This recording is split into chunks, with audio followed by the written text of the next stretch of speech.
JLPT N2 level पढ़ने के लिए आपको सिर्फ बुक्स की ही नहीं, पेशेंस की भी ज़रूरत पड़ती है। आज इस वीडियो में मैं बताने वाला हूँ JLPT N2 को पढ़ने के स्टेप्स। अगर आप भी N2 की तैयारी कर रहे हैं तो मुझे कमेंट सेक्शन में ज़रूर बताना, मैं उसका रिप्लाई करूँगा। और आपका रीज़न क्या है जापानीज़ पढ़ने का, ये भी मुझे ज़रूर बताना। इस वीडियो में हम बात करने वाले हैं JLPT मटेरियल्स की, रिसोर्सेज की, शेड्यूल कैसा होता है, एग्ज़ाम में कैसे होता है सब कुछ, प्रिपरेशन कैसे करनी है, आपका टाइम जो होता है उसको मैनेज करने के लिए क्या क्या पॉइंट्स हैं, और आप में कॉन्फिडेंस कैसे लाया जाए। नए हो तो subscribe to my channel. And मैं इंस्टाग्राम पे बहुत एक्टिव होता हूँ, वहाँ पे टिप्स एंड ट्रिक्स शेयर करता रहता हूँ जापानीज़ के बारे में, जापान के बारे में, तो वहाँ पे ज़रूर फॉलो करना। इस वीडियो को पूरा देखना क्योंकि आधी अधूरी नॉलेज से कुछ नहीं होने वाला। एक एक चीज़ जो मैं यहाँ पे बताने वाला हूँ वो बहुत ही वैल्यूएबल है, आपकी हेल्प करेगी, ये मैं डेफिनेटली कह सकता हूँ। सो चलिए स्टार्ट करते हैं। सबसे पहले वही N2 लेवल में ग्रामर, वोकैब, कांजी, दोक्काई, लिसनिंग, ये सब चीज़ें आती हैं। और एक चीज़ मिसिंग है, कौन सी? Obviously conversation. एग्जाम में कन्वर्सेशन जब तक नहीं होगी, आपकी कन्वर्सेशन तब तक इम्प्रूव नहीं हो सकती। बिकॉज इसी वजह से सब जो टीचर्स हैं वो कम्युनिकेशन पे ध्यान ना देके आपके listening, writing and reading skills पे ही काम करते हैं। और मैं अपनी क्लासेस में ट्राई करता हूँ कि बच्चों से आज जो पढ़ाया है उसका कुछ ना कुछ बुलवा लूँ, कुछ ना कुछ सेंटेंस बना लूँ, ताकि उसके माइंड में रहे कि हाँ ये पढ़ा है और इस सिचुएशन में यहाँ पे ये यूज़ कर सकते हैं। बहुत ज़रूरी है। कन्वर्सेशन आपकी अपनी जिम्मेदारी है, आपको खुद से ही करना पड़ेगा, कोई नहीं बताएगा आपको। ऐसे मैं वीडियोस में थोड़ा सा बताता रहता हूँ कि हाँ कैसे कैसे स्पीकिंग करनी है, टिप्स एंड ट्रिक्स आप देख सकते हो। बाकी रिस्पॉन्सिबिलिटी आपकी है। जैसा कि आपको अब तक पता चल ही गया होगा कि मैं तो सोमातोमे सीरीज़ का फ़ैन हूँ। क्यों? क्योंकि ये बिगिनर फ्रेंडली हैं, इनमें लैंग्वेज बहुत प्यारी लिखी होती है, आसान शब्दों में लिखा होता है, समझ में भी आता है, कोई प्रॉब्लम ही नहीं होती। सोमातोमे में 4 बुक्स आती हैं, लिसनिंग की मैं काउंट नहीं कर रहा हूँ। 4 मेन जो हैं वो ये हैं, वोकैब, कांजी, ग्रामर एंड दोक्काई। इन बुक्स को कैसे प्रिपेयर करना मैं आगे बताता हूँ। वोकैबुलरी में अब आपके पास 48 चैप्टर्स हैं। N3 में आपने 36 चैप्टर देखे होंगे, बट यहाँ पे 48 चैप्टर हैं। ये कैसे होते हैं? इसमें आपको 8 वीक्स का प्लान होता है। 8 वीक्स मतलब 8 7 आर 56। सो 48 चैप्टर्स लर्निंग के, 8 चैप्टर्स आपकी टेस्ट के बेसिस पे आपको दिया जाता है बुक में। जैसे वीक 1 है तो उसका एक चैप्टर जो लास्ट वाला होगा 7th डे वाला, उसको आपको एज अ टेस्ट दिया जाता है। वीक 2 है, 6 चैप्टर पढ़ लिए, 7th डे पे आपका टेस्ट होता है कि आपने क्या पढ़ा है वीक 2 में। इसी तरीके से सिमिलरली कांजी के भी 48 चैप्टर्स हैं, ग्रामर में भी 48 चैप्टर्स हैं। दोक्काई में आपको थोड़ा माफ़ किया जाता है, इसमें सिर्फ 36 चैप्टर्स ही हैं, जैसा कि N3 में था। सिलेबस बहुत ज़्यादा है ना, डटे रहो, हो जाएगा। मैं बताता हूँ कैसे। अब इनके साथ एडिशनली आपको एक बुक और करनी ही करनी है। कौन सी? दोक्काई के लिए आपको शिनकानसेन मास्टर को करना ही है। पहले आपको सोमातोमे सारी ख़त्म करनी है, उसके बाद ये करनी है, उससे पहले नहीं करनी है। इसका भी बताऊंगा मैं। ऑप्शनल बुक्स में से मुझे मेरी favourite book drill and drill, ये बुक आपकी इतनी हेल्प करेगी कि आप सोच भी नहीं सकते। इतनी आपकी प्रैक्टिस हो जाएगी, आप एग्ज़ाम रेडी हो और आप में पहले से ही कॉन्फिडेंट आ जाएगा, यार मैंने इतने सारे क्वेश्चन करे हैं, अब तो मुझे कोई दिक्कत ही नहीं है। सो वोकैबुलरी के क्वेश्चंस बहुत ज़्यादा होते हैं। अच्छा, ड्रिल एंड ड्रिल की और भी होती हैं, वोकैब होती है, कांजी की होती है, मतलब ग्रामर की भी होती है, बट मैं बेसिकली सिर्फ वोकैब पे फोकस करता हूँ। बिकॉज एक वोकैब ही तो है जो जल्दी से याद नहीं होती। ग्रामर आप फिर भी किसी की रेफरेंस में याद कर सकते हो, सेंटेंस याद रह जाता है, बट एक वर्ड को याद करना मुश्किल होता है। तो एक वर्ड को याद करने के लिए सबसे बढ़िया तरीका यही है कि कितनी बार आप उस वर्ड को देखते हो दिन में। ठीक है, अगर आपने आज किसी वर्ड को याद किया, कल देखा, परसों देखा, 3-4 बार लगातार देखोगे ना, तो अपने आप ही माइंड में स्टे करेगा। हम यही है ना कि इतने सारे वर्ड्स हैं, हर रोज़ कैसे करें? तो practice, revision is the key. इससे बड़ा शॉर्टकट और कोई है नहीं। अगर है तो मैं अभी बताऊंगा। सैम्पल पेपर आपको ज़रूर करना है, 2 सैम्पल पेपर विद टाइम। आप टाइम नोटिस करो, मैंने क्वेश्चन 1 से स्टार्ट किया, एंड तक कितना टाइम आया मेरा।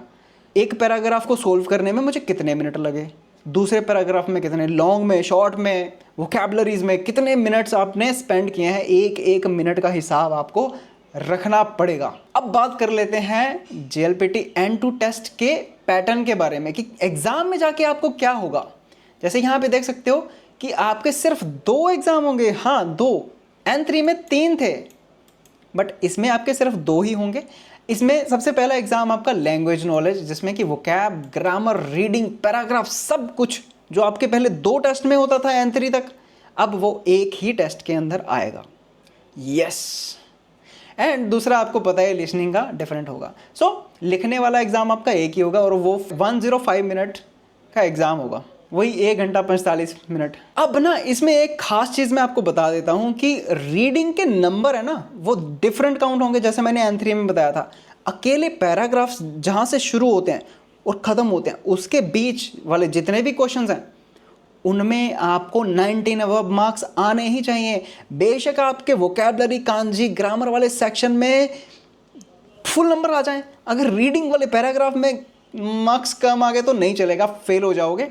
ध्यान रखना, पेपर एक ही है बट मार्क्स सिस्टम अलग है। मार्क्स आपके पैराग्राफ्स के अलग काउंट होते हैं जो रीडिंग में आता है और बाकी सारे अलग काउंट होंगे। सो अगर 10 पैराग्राफ हैं तो कम से कम आपके 6 to 7 एक्यूरेट होने चाहिए।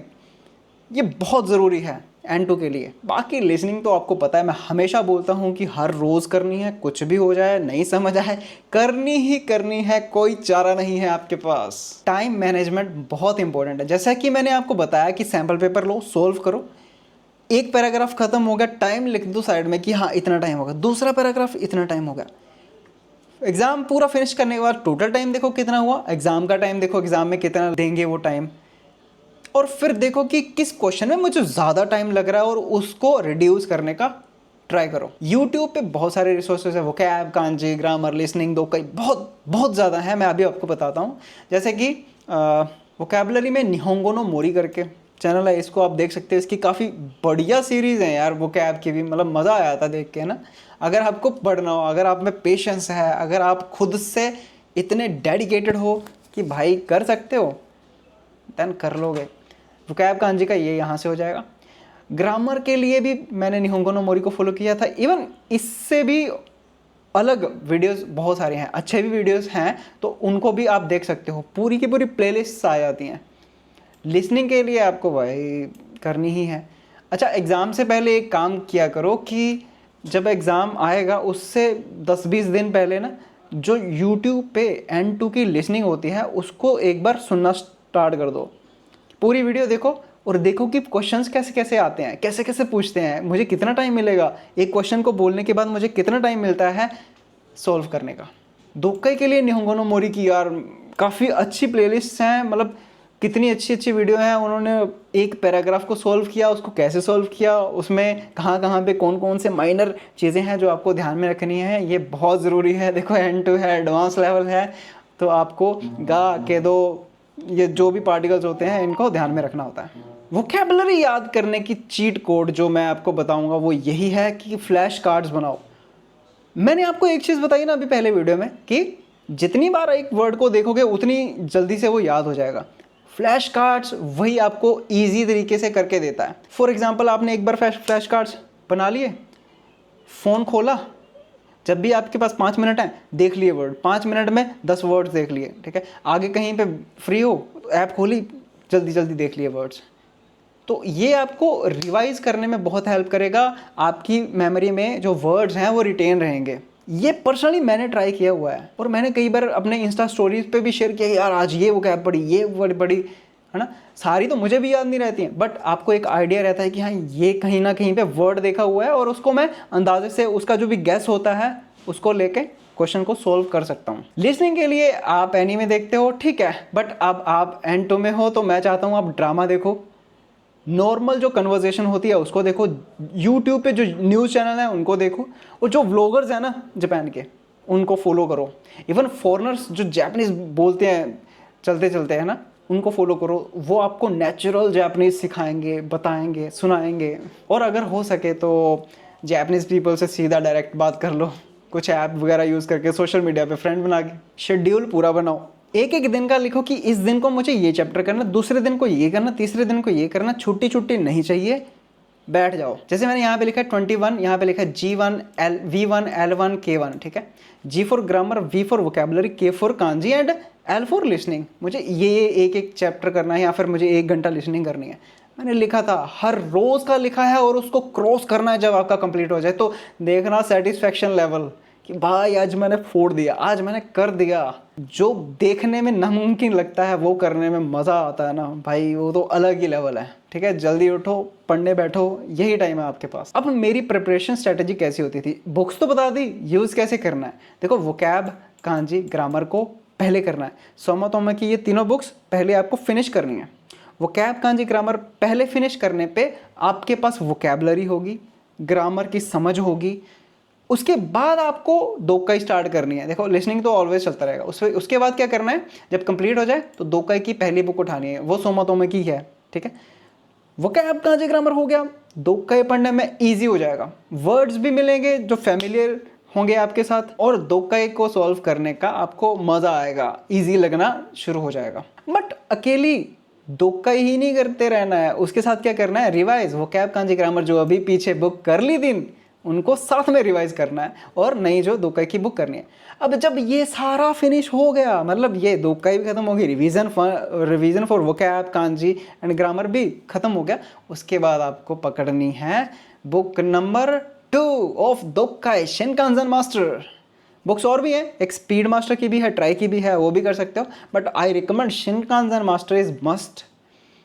ठीक है, सो अब आप तीसरी बुक पे आ चुके हो दोक्काई की, बट एक ही बुक थोड़ी पढ़नी है, आपको जो जितना अभी तक कर लिया है उसको रिवाइज करना है। वोकैब, कांजी, ग्रामर एंड दोक्काई 2 जो आपने पहले कर रखे, मतलब अगर आपको प्रेशर आता है ज़्यादा कि हाँ यार इतना नहीं, ग्रामर, कांजी, वोकैबुलरी की बुक जो है सोमातो में की, उसको रिवाइज करना है। तो इसमें क्या होगा पता, एक बार स्टडी और 2 बार रिवीजन भी हो गई आपकी वोकैब, कांजी, ग्रामर की, प्लस आपकी दोक्काई भी साथ में चल रही है। क्या ही मजे हैं, मतलब आप इजीली कर लोगे ये सब चीजें। बस आपके अंदर कितना सुकून है, पेशेंस कितना, यार हाँ ठीक है आज इतना कर लिया, और करना है, ये कितना है वो उससे पता चलेगा कि आप कितना आगे तक कर सकते हो। अच्छा, ये स्ट्रेटजी मेरी है, मैं ऐसे बुक्स को यूज करता हूँ, आपकी कोई अच्छी और स्ट्रेटजी होगी तो उसको यूज कर सकते हो। जरूरी नहीं है कि मेरा ही पैटर्न फॉलो करना है, मैं आपको एक आइडिया दे रहा हूँ, आप इसको अपने तरीके से तोड़ मरोड़ के यूज कर सकते हो। सैम्पल पेपर करना ही करना है, बुक्स खत्म होगी सारी, सैम्पल पेपर कर दो, फर्स्ट करो, सेकंड करो, थर्ड में था थर्ड करो, और अपना टाइम नोट करो कि हाँ कितने टाइम में कितने क्वेश्चंस हो रहे हैं सॉल्व। और अगर आपको टाइम ज़्यादा लग रहा है तो फिर इंप्रूव करो अपने आप को, थोड़ा और स्पीड से पढ़ो। Yes, finally we did end to video. Thank you for watching. जो भी यहाँ पर आया है, जो भी एंड तक इस वीडियो को देखा है, प्लीज़ लाइक करिए, कमेंट करिए, मुझे बताइए आपका एक्सपीरियंस कैसा था, आपको क्या लगा, इसमें मैं और क्या चीज़ें ऐड कर सकता हूँ। और अगर आपको सही में लगता है कि ये इन्फॉर्मेशन आपकी हेल्प करती है तो मुझे कमेंट्स में थैंक यू सर ज़रूर लिखना। बाकी अगर आप N2 के हो तो आई होप कि आप एग्ज़ाम क्लियर कर लो। N2 वाले बहुत एफर्ट लगाते हैं, मुझे पता है, मैंने भी लगाए थे, आप भी लगा सकते हो यार। सब्सक्राइब करिए, इंस्टाग्राम पे फॉलो करिए, मैं आपके पास अवेलेबल हूँ। बाकी all the best for your studies. मिलते हैं आपसे नेक्स्ट वीडियो में, तब तक के लिए सायोनारा।